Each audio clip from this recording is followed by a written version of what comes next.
Everybody has a story, and every story needs to be heard. On this podcast, we are talking with each member of the General Conference Leadership Council. I'm your host, Alyssa Truman, and this is ANN Profiles.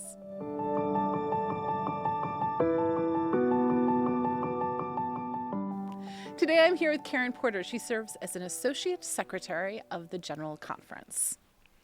Hello, Karen. Hi, We've already Alyssa. had so many laughs. It's kind of great. You know, the funny thing is, I see you as this really very fun person. I think the few times where we've been able to sit down and talk, we've laughed probably more than we've had silence. But I actually know nothing about you at all. Oh, that's I just good. know. Well, by the end of this, I'll know it all. But the thing I know about you is that you are just a fun, vivacious person. You're full of energy, full of life, and I'm really excited that I get to spend this next few minutes here with you, and we get to talk and get to know. Well, I really just get to know you, and I'm still an enigma to you, but that's okay. So, Karen, before we started the podcast, we were talking a little bit. You're the associate secretary, but you actually have a very specific area that you oversee. So let's talk really quickly about that before we kind of delve back into the early years of Karen Porter. What is your other role, kind of, that you serve? Well, you might know that in Secretariat, General Conference Secretariat, there are several associate secretaries. So I'm not the only associate secretary, and each one has their own roles. And so my role, I serve as a liaison to the Euro-Asia Division and the Ukrainian Union. And I also serve as the Missionary Care Coordinator. And then the bigger role is the co-director of International Personnel Resources and Services, or IPRS. Because we love our initials and acronyms in the church. We have pages of them. We do. Yes. That was like a whole workshop that I somehow missed when I got here, was the acronym workshop. So what is the purpose of IPRS? IPRS is the processing unit for our missionaries. So all of the missionaries that are sponsored by the General Conference, the full-time missionaries, are processed through IPRS, through the International Personnel Resources and Services. So Secretariat does more of the recruiting and making the decisions of who should serve where. And then once that decision is made, IPRS helps with all of the processing, getting from the very beginning, getting all the documents of that individual together, taking them through a financial clearance, a health evaluation, getting visas for them, helping them with their shipment if they're taking a shipment, all of the allowances, all of that kind of stuff. And we do payroll from our office for all of our missionaries. And we have a shipping specialist, we have an education specialist who helps our missionaries with their children and the education for those children, and other teams as well. But those are kind of the main ones. So Secretariat, because many people watching this really don't understand the structure of the church. To be fair, sometimes we work in the building and we still struggle to fully understand it. But the department of the secretary, so the Secretariat, that's really the heart of mission service. This is where missionaries go out. They come back to it. This is where the trainings are coming out of it. All the heart of mission is actually in. So when we normally think about what does the secretary do, we think about the committees and annual council or GC session where the people are sitting there and they're doing all this kind of stuff. And you are the working policy and the manuals and all that is part of that. But actually a huge role, part of this role, is actually mission. We like to say the biggest part of the role is mission. But there are three aspects of Secretariat. One is administrative, one is executive, and one is missional. So in Secretariat, we have what we call mission family, several entities under Secretariat, which include Adventist Mission, the Institute of World Mission, Vivid Faith, also Archive Statistics and Research, membership, and and IPRS and Secretariat. So all of those entities are working together for mission. So the mission centers, for instance, under Adventist Mission, the associate secretary who has that responsibility is Gary Krause. So his team is also under the mission family and secretariat. So all of us together are working for mission, and it is the most exciting place to be because we are directly interacting with the missionaries and with our mission for the church. You know, we're going to just make that be a draw because I actually think my department's the most Oh, no, exciting to work. let's discuss that some more. We'll do that somewhere else. Okay. It's okay. We'll just call them even. They're even. But mine's better. Okay. Anyways, so let's talk a little bit about you, though. So you're serving in this position, but who is Karen Porter? So, Karen, where were you born? I was born in Portland, Oregon. That would be in the United States of America. America. In the United States, yes. So Portland, Oregon. Yes. Were your parents Adventist, or Yes. what's your background? My father was a pastor, church administrator, and his grandparents actually came from the Ukraine, well, from Germany via the Ukraine.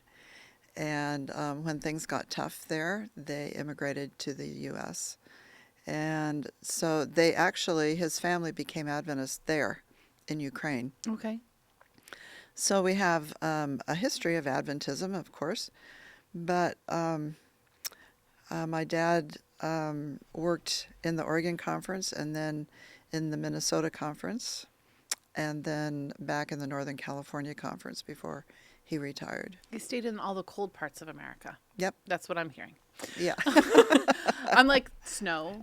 Yes. Yeah, you can find snow. And what about your mother? My mom was also an Adventist. Her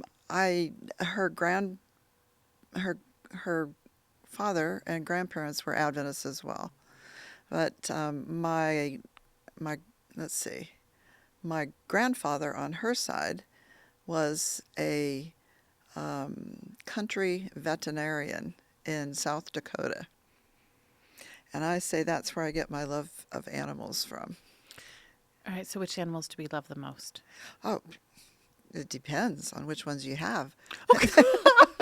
All right, so do you have pets? We have actually, technically, a dog that belongs to our daughter. Okay. But he's a big dog. Would we call this a grand dog then, since your daughter's dog? Well, he's big. I don't know how grand, but he's a Great Pyrenees lab those are mix. beautiful. So they're big. He's big and white. But we say that he, the dog, helps with the fostering of puppies, because our daughter fosters puppies, and when puppies come into a shelter, they need families to care for them. And so we bring one or maybe sometimes two at a time. And it's the older dog that actually teaches the puppies what they should and shouldn't do. But anyway, we've always had, in our family, we've had cats and dogs. My grandmother had a horse until she was in her 70s and rode it. So animals are very important. So you like cats and dogs? Yeah, I like other Rodents? things. No. Okay, I'm wondering where this lines. Where the line is? Mine is at the rodents. Well, yeah, when you have to catch something in a trap in your house, you don't want those as pets, probably. No, even if it's in a glass box. We had guinea pigs for a while. We had 3 guinea pigs. We have a parrot right now, and we've had cats. My grandmother raised parakeets, and so we always had a parakeet or two. They're so chirpy. Yeah, they are. It's kind And messy. Oh, it's just... Yes. But they're good. My They're parrot nice. loves my husband. Like, it actually has imprinted on my husband. So if I come in the room, to like kiss my husband goodbye or something, the parrot will fly over to my husband's shoulder and try to attack me because it's like, no, he's mine. He's mine. Huh? It's like, no, actually, he was mine before. I bought you. Like, let's make this clear. Anyways, so now that we've tangented onto parrots and other wild animals here, so you were raised in Oregon to a father who was a pastor or administrator. What was your mom doing? Is she? She was a housewife, and then she actually started a business. It's called Pathfinder Names. So, the little name strips of the club names. She started that business, and she did that, until I was able to take over, actually. And so I had that business for a while. Then when we went overseas, my sister took it and so on. But yeah. I feel like that's a spoiler alert. She goes overseas, everybody. Oh, shock. I mean, some people might not know, right? All right. So you've been raised in Adventist. Did you go to Adventist education? Yes. I went to grade school in Portland Adventist Elementary School, I think is what it was called then. And then I went to Columbia Academy, which is in Washington State, just over the river. Went there 4 years, graduated from there, and that summer my folks moved to Minnesota. So at that time, you had to go to the college. It was in your union. Yep. So I went to Union College. Yeah. But it was good. I liked it. Slinging the ink? Or something like that, right? Slinging the ink and paper too, or I don't know. Slinging the ink and pushing the pen. Yeah, I've heard this saying because I have enough people I know who have some kind of a union background. Yeah. But so, do you have any elementary experiences or teachers that kind of stood out to you? Was there anything special that you remember about those elementary years? Not particularly. We had I think it was a fourth grade teacher who was a man, which was kind of unusual. But I really liked him, and he helped us with contests with words, and finding it. He would give us one long word, and we'd try to figure out how many words you could get from that. Yeah, those kinds of things. I like that. But otherwise, I was just busy. I played an instrument. So which instrument? A saxophone. I was going to say, you've got to know that's going to be the next question, right? If you make something vague, it's going to become like, you play a saxophone. Do you still play the saxophone? I haven't played it in a number of years, but I still have it. Very cool. So you go through your elementary years. Were you a part of like Pathfinders and all those? We were part of Pathfinders. My dad actually was the youth director at that time. And so every Sabbath we were in a different church, so it was a little hard to be totally involved in a Pathfinder group. But we were involved in Pathfinders, and it was during that time that the Big Lake Youth Camp property was purchased. He facilitated that and then built the camp. So every summer we spent at summer camp. That's fun. It was the best, yeah. What makes summer camp a fun experience? What made it the best for you? Oh, just all the experiences. Well, the boys too. I mean, All right, I love your honesty already. Okay. Well, besides we the were boys, there. Karen. No, we were there in boys' camps. It was only boys, and it was us, the camp director's girls. So we had all the boys, Anyway, besides we can keep going with this if you want to. I think learning all of the different activities. I mean, we were able to do everything. From archery to swimming to sailing to canoeing to skiing to horseback riding to, pottery. I mean, everything. And, my mom taught some, and my dad taught water skiing, and I ended up, the two of us taught together. We would trade off. One would drive the boat, and the other one would be, with the kids, and then we'd trade. And so I think just the learning all of those things. Summer camp is like one of I only got to go 1 year, but it was fun. I mean, it is like you just show up at the pottery place and you can paint your own Yeah. pottery, and then next thing you know, you're at the swimming pool, and it's just like it feels like such like a wholesome adventure almost, and I'll be honest, I did look at the boys too. So just just to make it so you weren't the only awkward person talking about the boys in summer camp here. So you go to Upper Columbia Academy. No. No, Columbia. You Yes. say Columbia Academy. Yes. Upper Columbia is further Yes. up. Yes. Ironic, right? So you go to Columbia Academy. Mm-hmm. Did you ever struggle with your faith? You were raised an Adventist, but just because we were raised Adventist doesn't mean that it becomes inherently ours. You've had these summer camp experiences and all that. But did you ever kind of struggle with Adventism or Christianity, or just thought it was boring? Or Not really.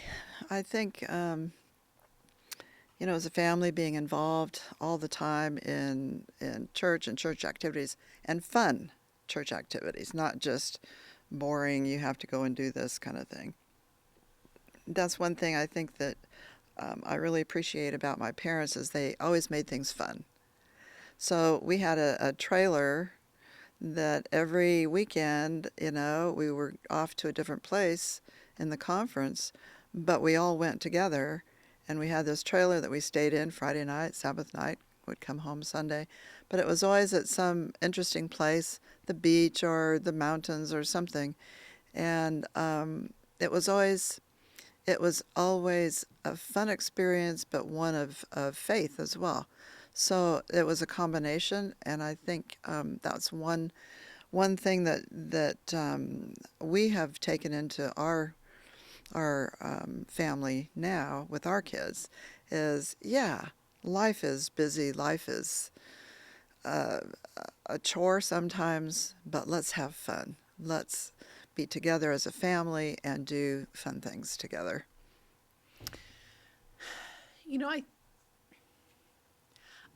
I think, I asked that question because some people have had this, they struggled and whatever.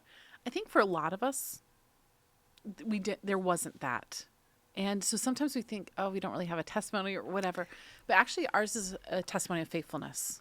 Often it comes from the parental faithfulness. Your parents showed you this beautiful picture of Christ. They showed you this beautiful picture of the church. And so as you study it, you may have kind of learned things along the way, but you had such a beautiful foundation that you didn't need it to shake too much. And I think today, as parents, it's something we need to be reminded of, is that we need to make the church beautiful and fun. We need to make faith beautiful and fun. I always tell my kids, I have to figure out which hills I want to die on. There are certain hills, they know I will die on that hill, kind of a thing. Mm-hmm. But I want to say yes more than I say no. And I think we need to take this into our faith world as well. How do we help our young people fall in love with the church? So I love that your parents just kind of created this environment for you that it was enjoyable. You loved it. Oh, I remember when I got baptized. How old were you? Do you remember? Oh, I think I was maybe 6th grade. What is that? 12-ish. 12, 13. We'll go with 12, 13. Yeah. The pastor or the evangelist came to the school, and they were having meetings, and then they came, and had Bible classes for the kids at school. And that's when, actually it was Fortis Dedamar. That kind of dates me. It's a long time ago. Anyway, I remember after the baptism, I took this very seriously. And after the baptism, 2 or 3 of my friends were laughing and joking, and I thought, how can they even do that? This is such a serious event and a serious step that I was a little turned off with that. But it showed me that from an early age, I had that desire in me to follow God. Did you always think you wanted to work for the church? I always wanted to be a pastor's wife. I wanted to be a pastor's wife for a while too. Didn't work for me. Um, And interestingly, and I think the only reason was because my parents had such a fun time at it. Because I know most people don't want to be a pastor's wife, but I did, and that was kind of my goal, I guess I would say. so when you went to Union, what did you go to Union to be educated in? Because there is not a pastor's wife degree, last I checked. Well, there could. Like, well, I don't know, education. I'm joking. Well, interestingly, I don't remember when, but sometime when I went or right after I was at school, I really felt impressed that I wanted to be a pastor myself. And there was no place for women in pastoral ministry at that point. And so I was very practical and took a secretarial degree and later a business degree because I knew I needed something to support myself if I needed to, but also started dating theology students. So Did you That's marry a theology student? yes, yeah, Who's your husband? Mike Porter. Mike Porter. Yeah, Do I know your husband? Mike Porter. I don't know. You like, I I'll don't know. introduce you sometime. Okay, do. Is he in the building? No. Not now. He retired a couple years ago. Well, please bring him by my office. Yeah. I want to meet Mike Porter. So you married a pastor? Yep. Okay. A theology A student. theology student. Okay. Mm-hmm. So you marry a theology student. Oh wait, you missed part. Oh, shoot. Let's go back. Rewind. Rewinding. No, at Union College, my second year, I decided to be a student missionary. Excellent. And where did you go and serve your student mission? Japan. Japan. So it was after I made that decision that Mike and I started dating. And that was a very difficult, to that point, it was the hardest decision I'd ever made.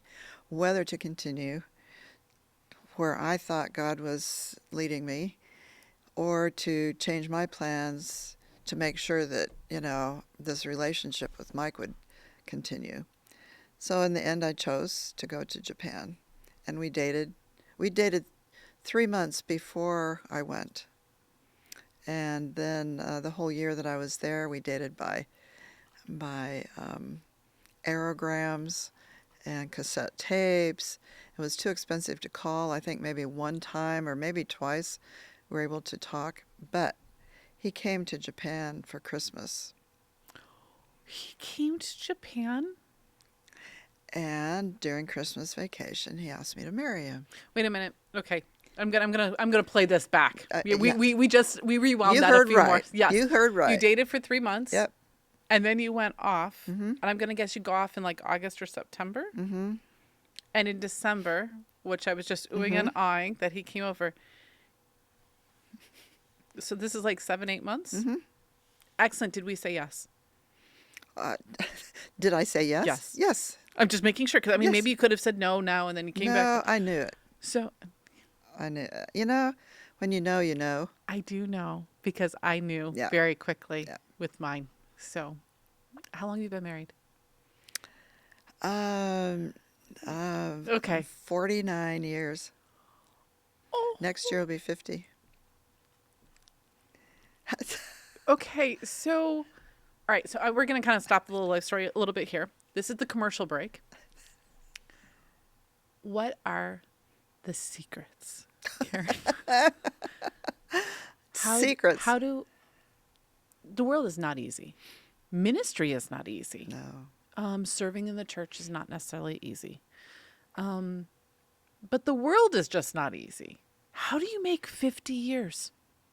I don't know. Well, You just do it. And to me, again, when I said my vows, they were serious. And when there's stuff that goes on, you go back to those vows, and you say, "This is what I signed up for, and we're going to get through this, and let's figure it out." You took the better and worse Yeah, as yeah. as a commitment. Same as sickness and health. You know, Yeah. But you also have to have fun. Yeah, well, there you go. We had the fun too. You know, my husband and I, oh shoot, I probably shouldn't have started that. Let's hear. 22 years. We've been married 22 years. And it has not always been easy. And the most recent, my husband followed me to my call. And, you know, it's... Mine did too. Yeah. So... Actually, I think our stories are very similar so far. I knew right away, it's okay. I knew right away that my husband, well, and actually, I think I'm not sure if it was 7 months, but it might not be that far. I basically asked him, I was like, why are you waiting to ask me to marry you? Like, I knew that, like, this is where we were going to be.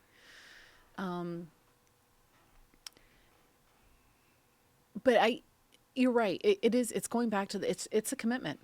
I don't take commitments lightly. And I can be really frustrated. I can be angry. But I'm not going to just run out on it. But it takes two. You know, if both of us weren't committed, you know, and I say that because we have a lot of friends where one really wants to stay and make it work, and the other one says, forget it.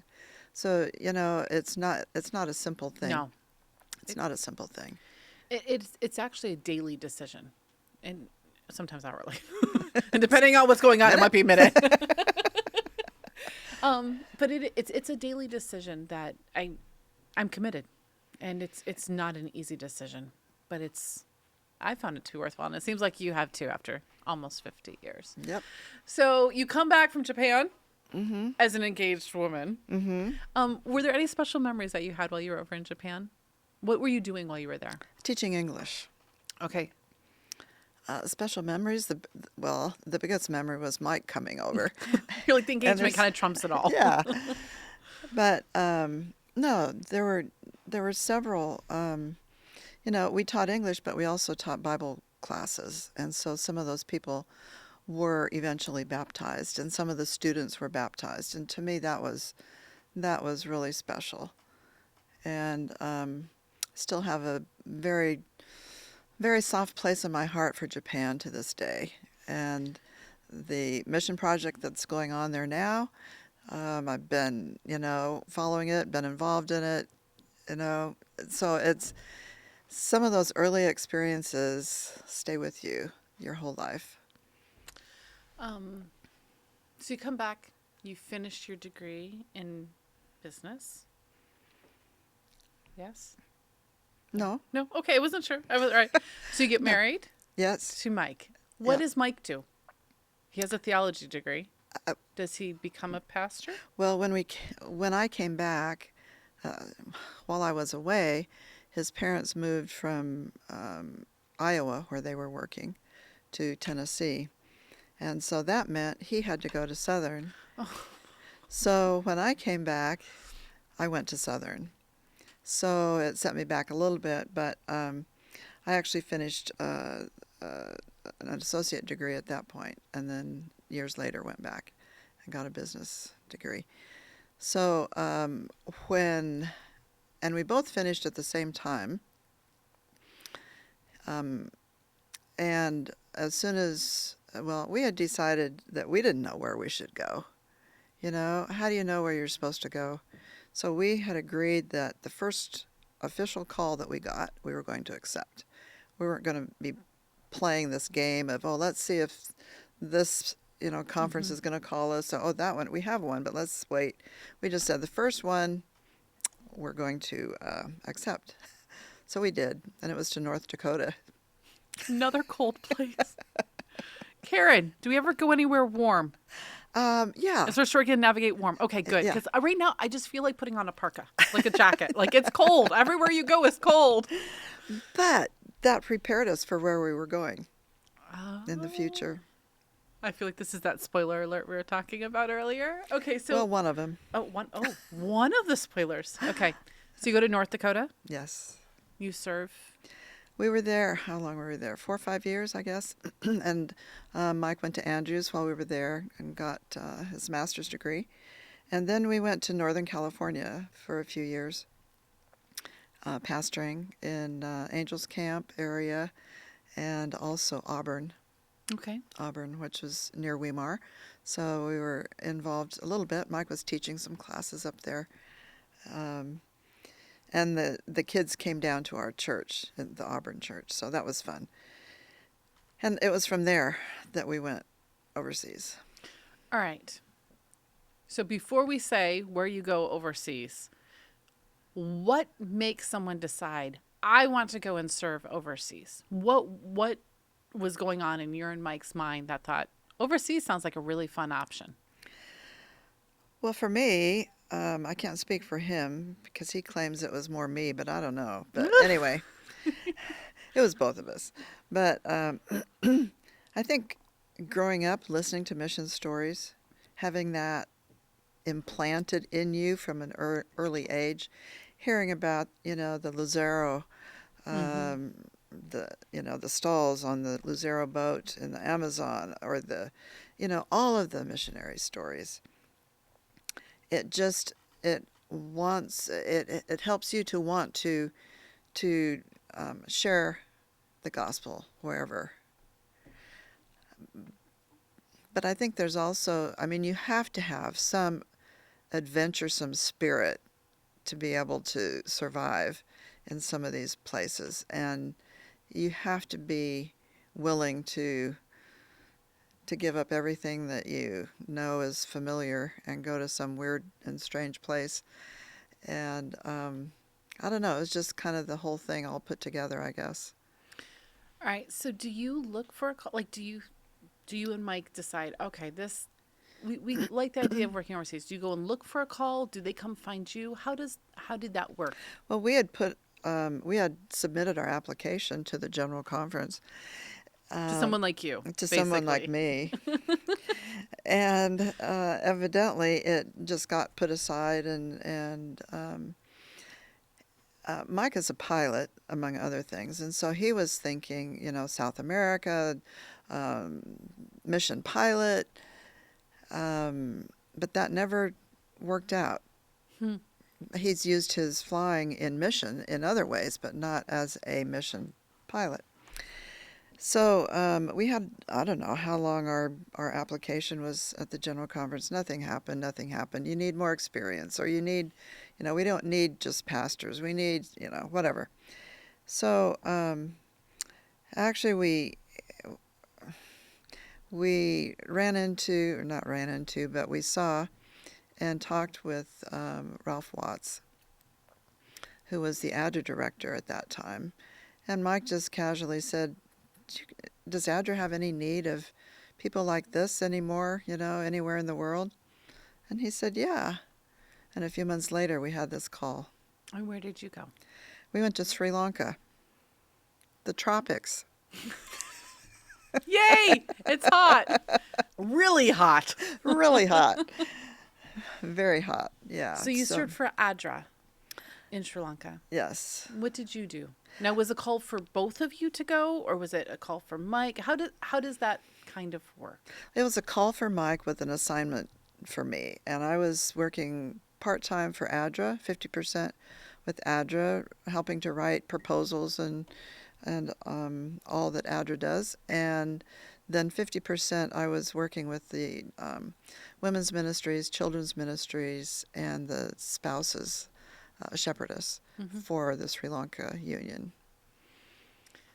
What was that like? I mean, you've been to Japan, you were teaching English, but now you're literally just kind of uprooting your lives, moving to a very warm place. That could not have been fully easy, even if you were adventurous. Well, at that time, there was a civil war going on in Sri Lanka. So very not easy. No. And we had some very prominent church people tell us that we were crazy and that we shouldn't go, and that anybody could go do that, but there's not very many people that could, pastor the church like Mike was doing. And if we hadn't felt and known that God was calling us. This was God's call. It wasn't the church's call. It wasn't anyone else's call. We wouldn't have gone. But because we truly felt, after praying and thinking about all the implications, which you cannot know ahead of time, by the way, but we decided to go. And our kids had just finished, we have a son and a daughter, and they had just finished first grade and second grade. And we went. So you're moving a family Yes. into a country that's in the midst of a civil war. Yeah. The day that we went through Singapore. At that time, the division office was in Singapore. We went to get on our plane to go to Sri Lanka, and we got this letter from the airlines telling us that there was an island-wide curfew, and but don't worry, the plane will be able to go and land, and there shouldn't be any problems. We had no idea what a curfew. What's a curfew? You know, how does that affect us? Anyway, so we went, and when we arrived, no one from the mission was able to get to the airport to meet us.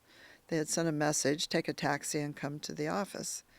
And so we were trying to figure out how to get a taxi in this, foreign country, and we finally got 2 taxis. Mike rode with a Buddhist monk in a taxi, and I rode in another taxi with our 2 kids.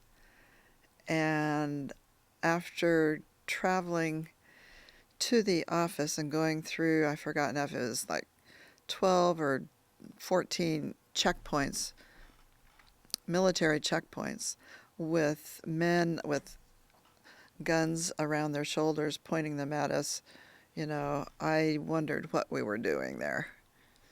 And but yet we still knew that we were supposed to be there. And throughout the time, most of the time that we were there, it was a war situation. And the war wasn't about us or, anything to do with the foreigners, but we were in the middle of it sometimes. And our kids saw some things you hope you never have to see, and experienced some things, and we did as well. And one time I remember we were up at our school at Lakpahana, and we got word that our house had been broken into. And none of us, and it was an island-wide curfew. Again, nobody could move. Mike finally was able to get a taxi and go down and see what the damages were. And I stayed up with the kids, and I think it was during that time that, I was really questioning, what in the world are we doing here? Are we really supposed to be here? Does God really want us here, or are we just making that up, But I was doing some research for some class I was taking, and I came across a story. You've probably heard of it, but a story that about Ellen White. When she was taking a ship from, I think it was from Boston, Maine to Portland, Maine, somewhere like that. And there was a storm that came. And, it was a really bad storm. And she was in the women's cabin, ladies' cabin. And all of the ladies were shouting and screaming, and some were praying, and some were, confessing their sins, and it was just chaotic. And someone asked her, "Aren't you afraid?" And her answer is something that helped me at that time, and I've shared it most recently, like 2 weeks ago when we were in Ukraine.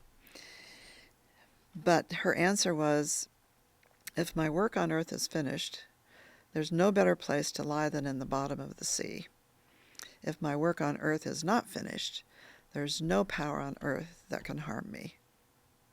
And so, bottom line, you put your faith and your trust in God, and if you are there to do His work, and He still has a job for you to do, you will be there. And if not, you won't be. It's easy to say, isn't it? But it's not easy to live. It's a very easy thing to say. It's a very hard thing to live. And you're a mom. of young Yeah, I kids. had these, what in the world did we do? And it's very different when it's you and your husband and maybe it's an adventure. Or if you're single, I'm only taking care of myself. When you're married, you're taking care of something, but they're a grown adult. We're making the decision. But when you bring innocent children, it's really hard as a parent because you're like, I don't want to mess them up for life. I don't, and it's that struggle, that tension between absolute trust in God and his call and what everything inside you wants to think and believe. How do you navigate that as a mom? Well, I don't know because it was very frustrating. One of the things that we ended up doing was to send our kids to an international school.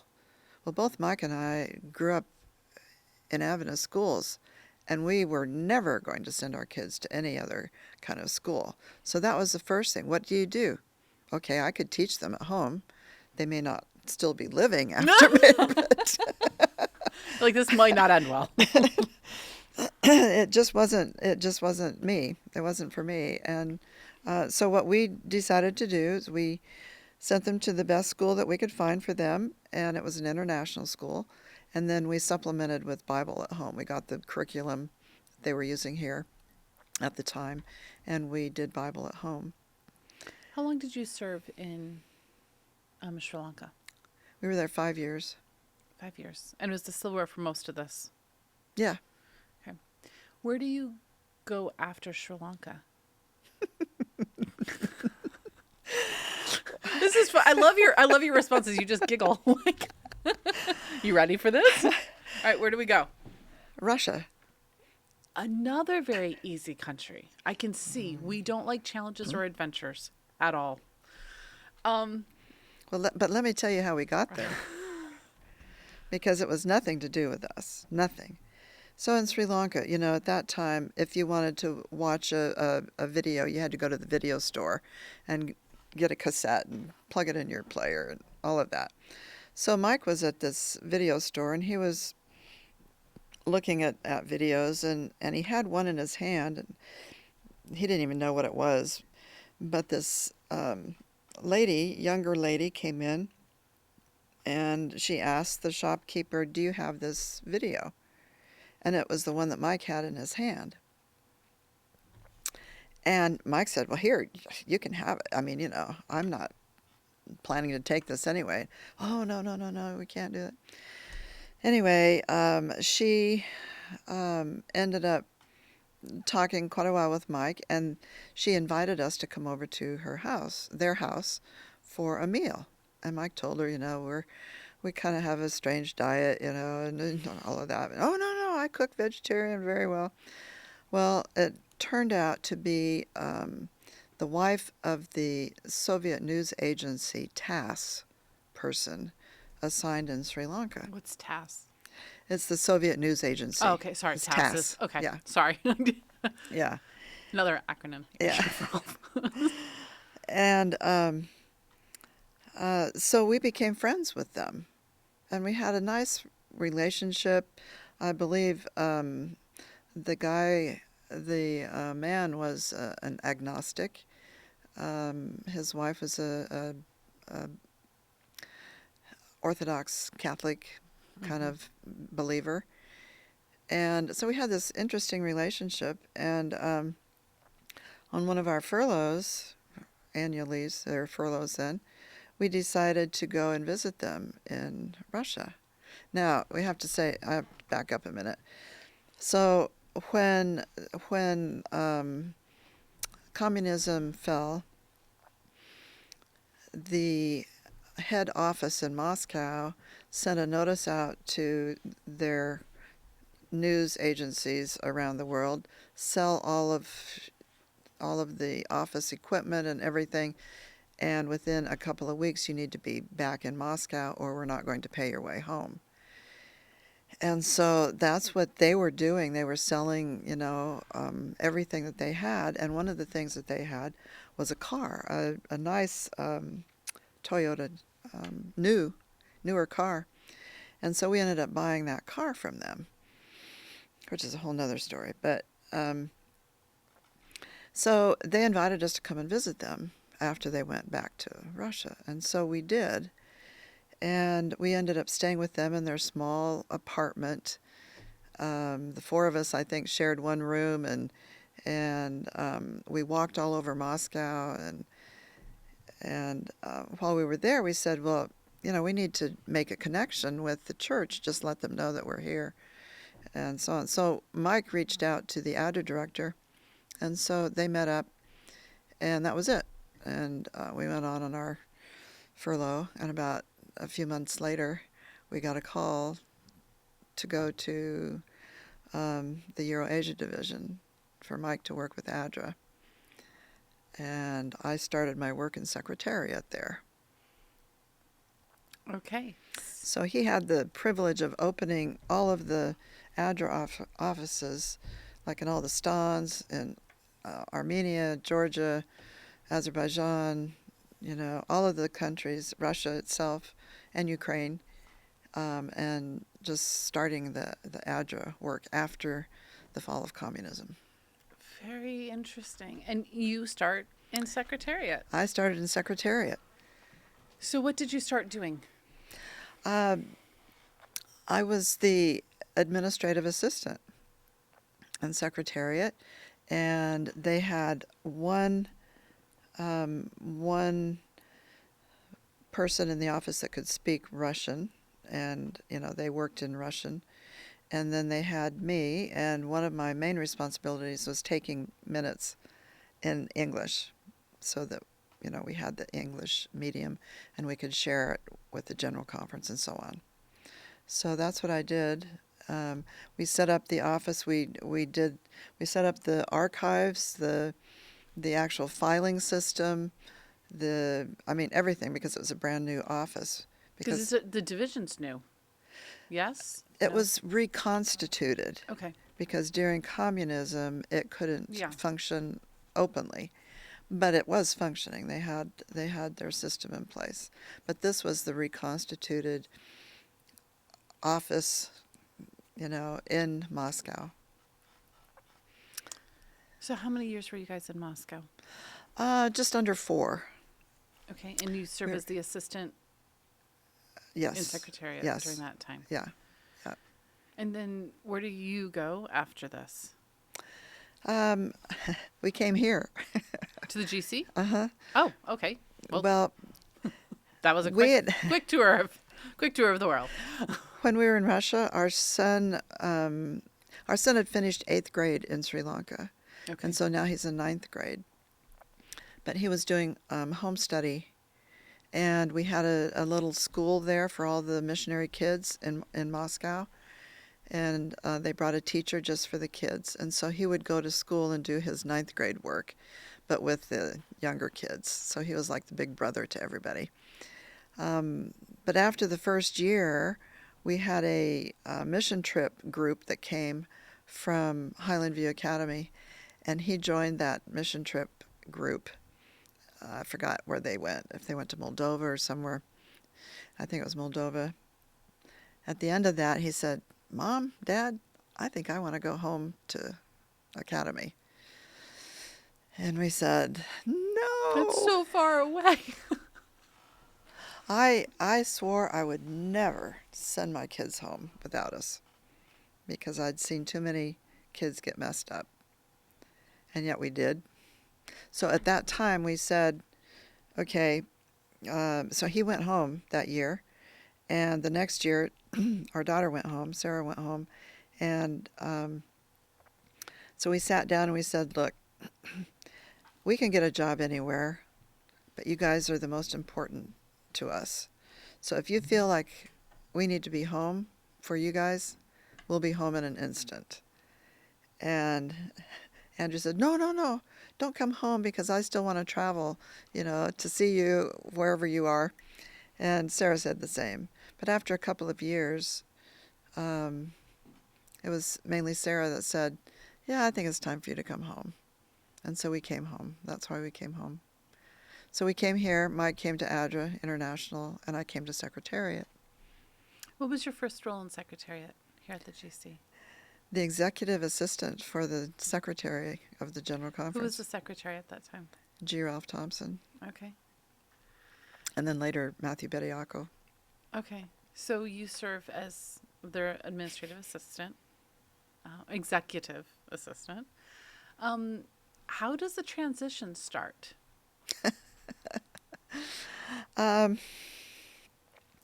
Well, about, was it 4 or 5 years later,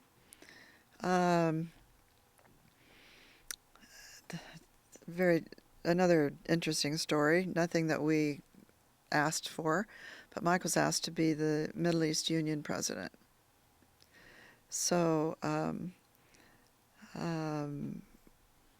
I made him come up and ask my boss, or tell him that we were thinking of leaving. Because, at that time, why would you send an American to the Middle East, for one thing? But we went to the Middle East. So we were there for 4 years. And while there, I really didn't have a job except for 6 months. And during that 6 months, I updated the working policy for the Middle East Union. And that's a real fun job. Anybody. I am like, yeah, if they need someone, I volunteer, But I didn't mind it. I didn't, it was okay. So when we left there, we went to California, and I started working in the GC representative's office on the campus of Loma Linda University with the GC representative, who at that time was a retired associate secretary. And so I was working there, and then when he was no longer able to work and he eventually passed away, they asked me to take over as the GC representative for that position. And a few months later, I was asked to come back here as the assistant secretary. It was GT. Do we still have assistant secretaries? Mm-hmm. Okay. Mm-hmm. So I said, no, I'm sorry, I can't do that because, Mike has a job here. He was working as the CEO at Quiet Hour Ministries. Oh, okay. And so he told me, he says, what do you mean you're saying no? He said, let's think about this some more. That is not the right answer. So it took, I think, about 3 months before we said, okay. And he resigned, and we came back, and I started working 2011 with as the assistant secretary. And I was doing that until 2014. What were your areas of emphasis or something as assistant secretary? How does that? Well, the assistant secretary basically helps the secretary and the undersecretary with anything they need. A lot of, administrative type stuff. Okay. Who's the current assistant secretary? Lacey Park. Oh, okay. Sorry, I Yeah. just don't think I knew the titles and stuff like Yeah. that there. So, okay. But we also keep all of the service records for all the missionaries. For minutes, she's the coordinator of the minutes for annual councils, GC sessions, spring meetings, all of that. So a lot of that kind of work. And at the same time, when I came, I was the assistant director of IPRS. So I was already in both. Okay. So in 2014, they had an open position for an associate secretary, and one of the things that person needed to do was to liaise with our deferred mission appointees, which are the medical and dental students at Loma Linda, which I was doing at Loma Linda. That's what that job largely entailed. And so they said, well, what about Karen doing it? And I said, no, no. And so they asked me, and I went in and told GT, no, sorry, GT, I don't have this, I'm not that, I'm not, yeah, I can't, no, And he listened. And then he said, Karen, if the church is asking you to do something, they see something in you, and you need to accept that and say yes. So I said yes. Why do you think you doubted your ability to do it? Oh, because I wasn't an ordained pastor. I wasn't an Why would administrator. an ordained pastor need to be the person to liaise with medical students? Well, because that's only one part of it. I know. The reason I'm saying this is a very common thing with women. I'm actually reading a book right now where if we see a resume, not a resume, a job description, we won't apply for a job unless, we have to hit 100% of those things. Whereas men will often apply even if they hit 50%. Because why not? Yeah. If the church is calling, I'm gonna echo GT's words here. If the church is calling you, it's because they see something. Why do we doubt? Why would you doubt? Why do we doubt a call that is being placed on us? Well, that's a good question. For me, it was, in church roles, we function as administrative and executive liaisons, and I didn't. Yes, I had the experience vicariously and through working with pastors and administrators. I knew, a lot of what I needed to know, but if I wasn't an ordained pastor, would people, respect me, think that I was okay in this position?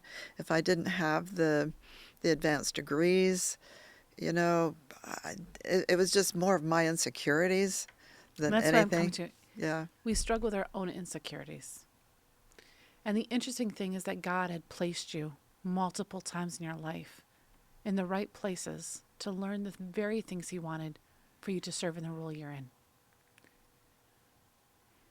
Ordination, higher degrees, valuable and important. You made up for an experience and love for the church. Well, and, the experience that we had is what really sparked the desire and the recognizing the need for caring more for our missionaries. Because we'd been there, we'd done that. We know what it's like to be out there serving in very challenging places with young kids, having challenges with your health. We, each of us experienced some health challenges while we were overseas. And, all of that. So it's like, yes, that's why we have a passion for working with our missionaries. So you've served now as the Associate Secretary for how long? Since 2014. How many years is that? I'm not going to do math. I think Oh, that's okay, 9. almost I think 9. it's 9, right? Yeah. I'm not going to do the math. I forget what year we're in somehow. COVID made me lose track of time. Before that, I seemed to do pretty good. I'm going to blame it on COVID and not getting older. I feel like that's much better. You're right? okay with that. Okay. What have been the greatest privileges of serving in this role? Well, I think there's a lot of privileges. Being able to be in the middle of the decision making for the world church, being able to shape what direction mission is going. Right now we're in the middle of mission refocus, which that's been, my focus and Herman's focus for the last however many years. Being able to see the church at work up close and being able to see missions at work, being able to support and encourage our missionaries, being able to see different places and cultures and all of that. But that's really secondary. The work of the church, frontline, up close, is really a privilege. And hopefully thinking that you might make a little bit of difference somewhere along the way. I can tell that your heart is missional. Like you bleed mission, basically. I mean, it's M. right there. There are a lot of people who maybe have contemplated it. Does the church still need missionaries?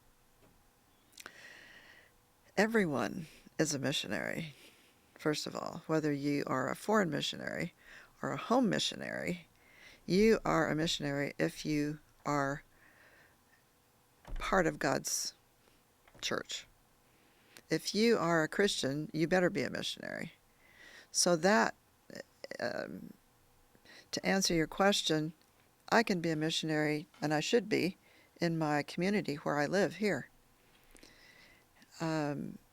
If people feel a call to foreign missions, there are a number of ways and a number of opportunities. But I would say that, yes, the church still needs foreign missionaries, but very specialized missionaries. We need church planters. We need people that can work in the front lines with unreached people groups, unentered areas, language groups that don't have any Christianity, basically, among them. Those kinds of people. And it's not easy. If you think back at our early pioneers, you've heard me probably share stories about some of them who went and never came back, or lost their children or a spouse. You know, there's sacrifices. And I think in our own lives and in the church in general, we need to come back to that sacrifice, that spirit of sacrifice, that we're willing to do whatever it takes to tell those people that have never heard about Jesus, let them know that he loves them.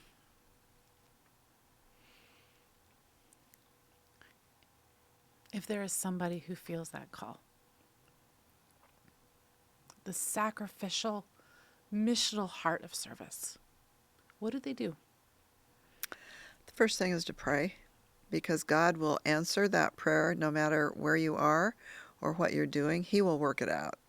It's not us applying and checking off all the boxes, and he already knows where he needs you or if he needs you.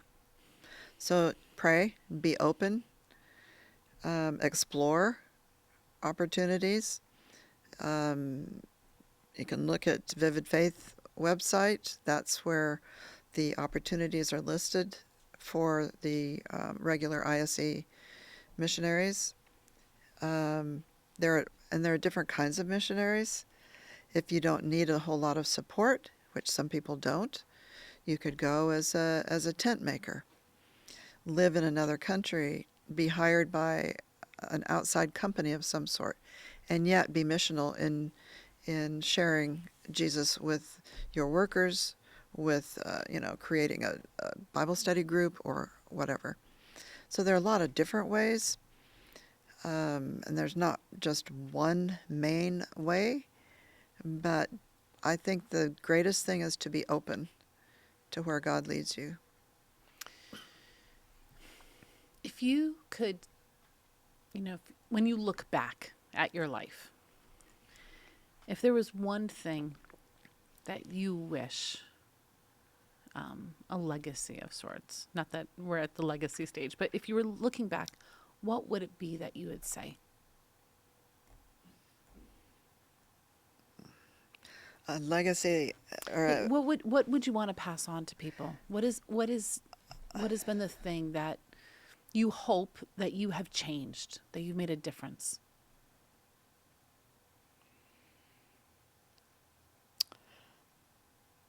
probably the biggest passion that I have is for our missionaries, and to help the missionaries survive.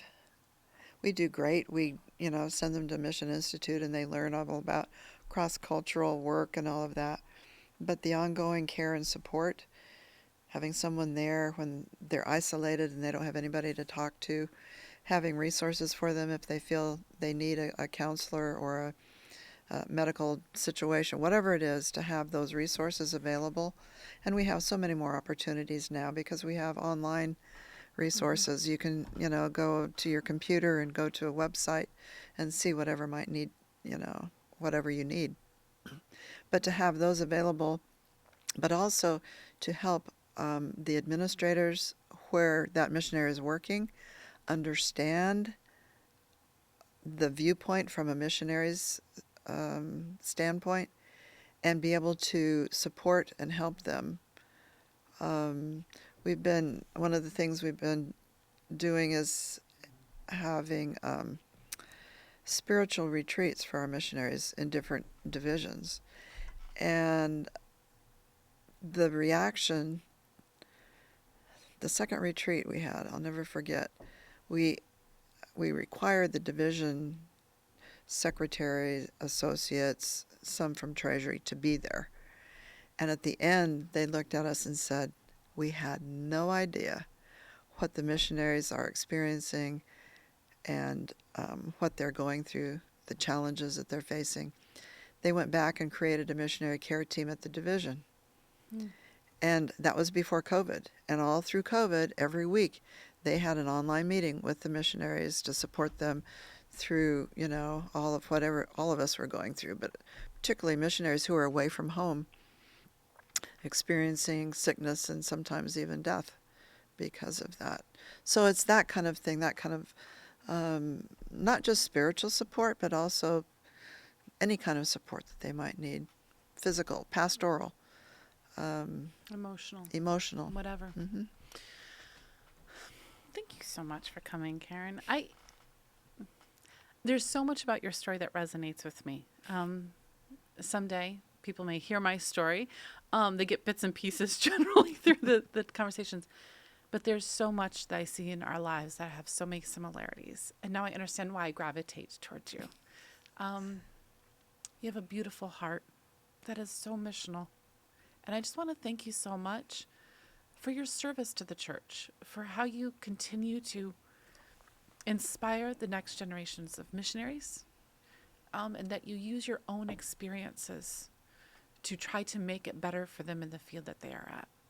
And thank you for going to Sri Lanka and to Russia, and working in some And the Middle East. And the Middle East. And the Middle East. But even with your children. And I think one of the biggest takeaways I have is just this sense of faithfulness to God's call.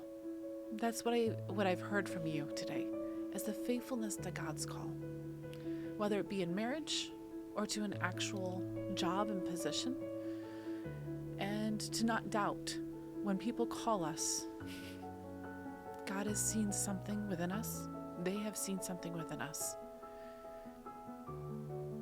And I don't have to doubt it because God has already affirmed it. So thank you so much for all of that encouragement and the inspiration. I really appreciate you coming and joining me. Thank you for having me. We hope you enjoyed this episode of A&N Profiles with my special guest, Karen Porter. If you haven't already, please take a moment to subscribe to this podcast, the YouTube channel, wherever it is you're tuning in from today. I don't want you to miss any future episodes. Thank you for spending this time with me, and join me next week as I continue to get to know the life stories of more inspiring people.